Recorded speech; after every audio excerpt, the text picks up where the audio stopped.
Right, g'day again all. Okay, my Fairlane actually looks the right colour for a change. Most of it anyway. Doesn't look so blue, it looks more green, which is the colour it is. Alright, I wasn't actually going to take a video of this, but because I've covered some of this before. And I've got an overheating issue, not all the time, it's just when I'm towing and I've got it under strain, like when I'm trying to do 100 k's with me big double axle trailer. And anyway, so what I've done, a week ago I put some radiator flush in, and because this radiator doesn't have a cap or anything, but yeah, you just put it in the coolant reservoir, it circulates through, no issues. Okay, so I did that a week ago. Now I'm going to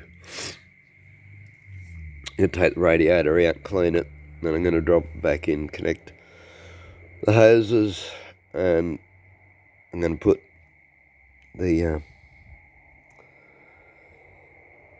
a little difficult with this, because you normally put it on top of the radiator anyway. I'm going to have to stick it in the coolant reservoir, stick the hose in, run it, block off this end of the radiator, have the hose sitting up top, and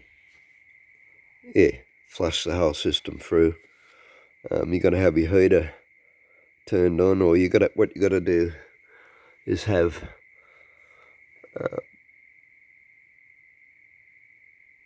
the valve turned on, which I can't even see at the moment anyway, but over the back there anyway there's a valve, so you've got to have your heater turned on up to the temperature so that it will flush through the heater, because there is a valve, a gate that shuts your coolant off to your heater, so you can make sure they have that open as well.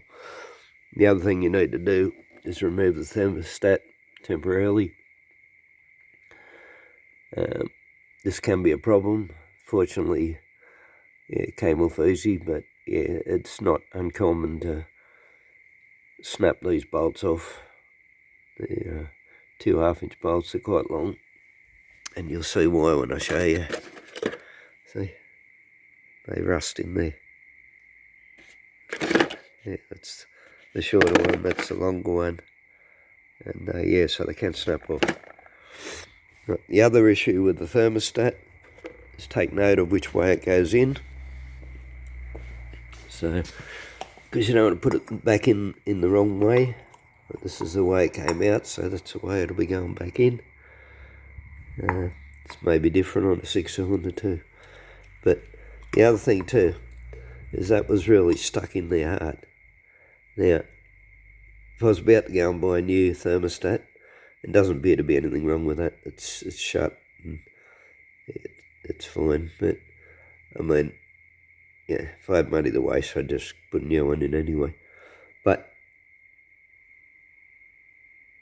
if you want to reuse the thermostat and it's stuck, be careful how you get it out, because if you just grab the top of that with a pair of pliers or something, you'll bend it and then it won't work properly.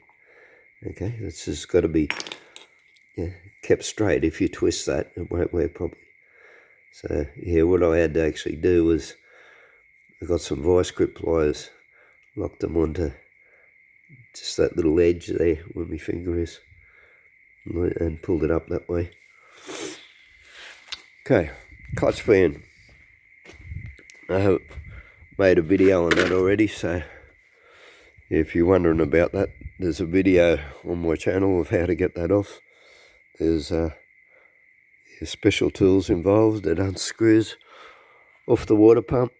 You can't get but you undo the cowling. There's 2 screws, one here, and that'll allow you to pull it back just a little bit, but it won't move far, it'll only move like 1/2 inch, but it does give you just that little bit extra room to get your tools in there. As I said, I've made a video on that, so look it up if you're unsure of it, but these are the tools I had to make up. I've taken it off the pipe, so once I loosened it so that I could undo it some more, but that was wedged into that pipe. Now these can be really tight, You're going to put a lot of pressure on it. Yeah. So, yeah, that's the bolt. It's right hand thread on the V8. It's left hand thread on the 6. So, yeah, on the V8, like it's sitting this way. So yeah, you're turning it that way the same way you'd undo a normal bolt. As I said, on the 6-cylinder, the opposite direction. So, and yeah, this is another tool that I've made up. But that sits on there, and it presses onto the nut. So it's basically holding in two, pressing on a third spot. So yeah, like don't just try and hold that with a spanner and undo it, you'll snap it off. You can't just hold one nut or something, and yeah, there's way too much tension to just jam a screwdriver in there or something. So yeah, so that's a special tool I made up. And yeah, you look at the length of the handle, and you need all of that leverage to get these undone. They tighten themselves right up. Okay. Yeah. The other thing I wanted to mention, so you've got this big towel here. Right. That was doubled up, tripled up and put over the battery, because you're pulling on it. Right, you got one hand holding the bar up here and the other hand on the thing, and when it frees up, it comes down, hits your battery. Yeah, it can come down. So if you haven't got something there, you could damage your battery. Okay, so yeah, just something to keep in mind. As I said, I'm about to pull the radiator out.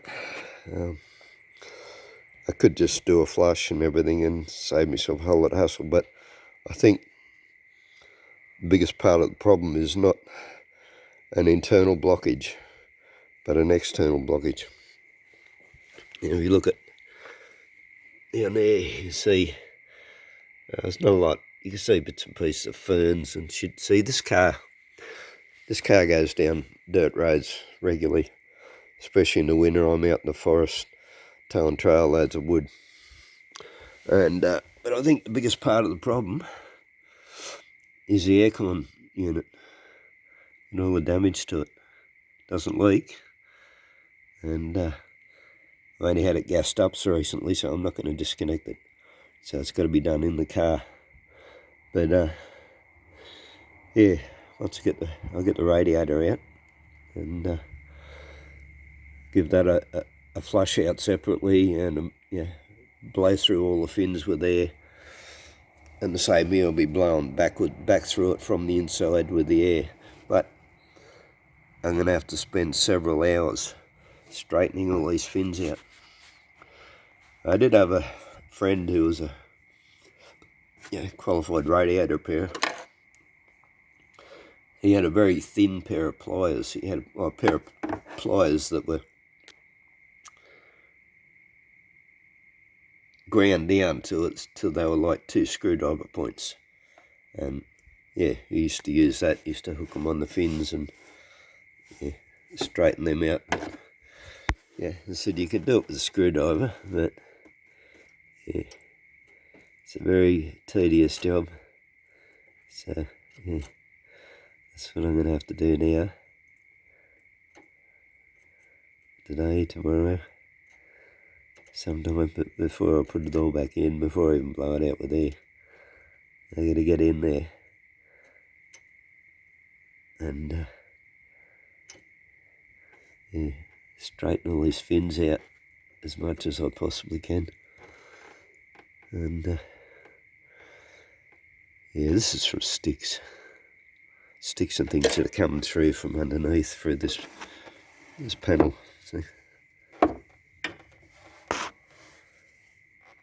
So yeah, before I start this firewood season, which is not that far away, probably a month and a half before I'm going to go and start getting wood, maybe even less. But yeah, I'm going to have to make a frame up, put some wire mesh under there, stop the sticks coming in. It's the only thing. You'll see too, see the break in this? I need to get in there and glue that, or I'll probably have to rivet a piece of angle on there or something. But yeah, this piece detaches. So if this piece is missing from your Ford, well, you're not going to catch the air. Most of your air is going to go underneath it. So you don't get, you look at this grill here, you don't get a lot of airflow through this part. Most of your airflow comes through from underneath, comes up through here. And yeah, had a Corvette for a while, and that used to overheat. It overheated the whole time I had it, and it wasn't until I was underneath it. What was I doing? I was changing the apron. I realised there was a whole panel missing that directed the air up into the radiator. And yeah, so I made a new panel, and as soon as I did that, that was solved the whole overheating problem. It just wasn't pushing the air up into the radiator. So yeah, keep that in mind. You know, this is broken or missing, yeah, replace it, because that's the bulk of your airflow comes up from underneath, and these bits of plastic directed up into your radiator.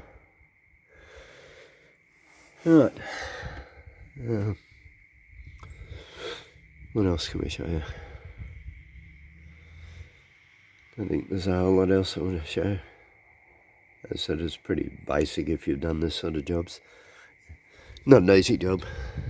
As I said, and yeah, got to disconnect your transmission cooler lines. One there. You lose a tiny bit of fluid, but yeah, it's bugger all. So it's not really an issue. And yeah, 2 bolts that hold the radio, and I've got the other one out. And so that's all it is, 2 bolts. That'll lift out now. Oh, you know, they're just going to catch on these fluid lines and whatever, but yeah, it'll come out. And I've got leakages here too. This was that metal heater pipe used to run through the centre there, and yeah, I replaced it with brass fittings and just run a hose around it. Whether that was the right idea or not, I don't know, because one of these sensors is for the aircon, and yeah, if you've watched previous videos, I've had to bypass all the system on my air filter, or most of the system, because it wasn't switching on. But it could well be one of those sensors not working because of the way I've set it up in here. You know, it's probably not earthing because of the thread tape. Yeah, and I've only put thread tape on one. Looks like that one originally leaked, and this one wasn't, but it is now.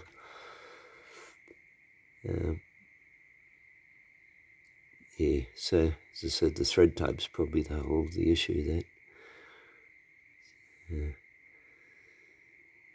Yeah, not sure exactly what I'm going to do about that just yet, but anyway, it's just something to deal with down the track. As I said, the regular temperature gauge works. So I might have been actually, I might take this one off actually. When I get it running, take it off briefly and see if this temperature gauge, I'll wait till it's warmed up. Take this one off, and if the temperature gauge still works, well then I'll know that that's the aircon one. And yeah, I got pretty, just looking at it now, I think that's probably what's stopping the air conditioning from switching on, like switching on through the system, because it used to work. Yeah, it worked before I did that actually. So yeah, that's probably the cause of it. Anyway, starting to ramble on about other things now, so yeah, I like to keep my videos short. Anybody been watching, following the trailer thing? Yeah, haven't touched that for over a week now. As I said, I've had other things to do. Yeah. Watched the last video, I had an issue with my bug that I had to fix up. And basically I've had the flu for the last, I've had a cold. head cold for the last week, so I'm only just getting over it now, so I really just haven't had the energy to do that. I mean, this is all hand rubbing, and yeah, as I said, been very low on energy, so just hasn't been happening. Anyway, leave it at that. So yeah, thanks for watching, and catch you next time. Bye.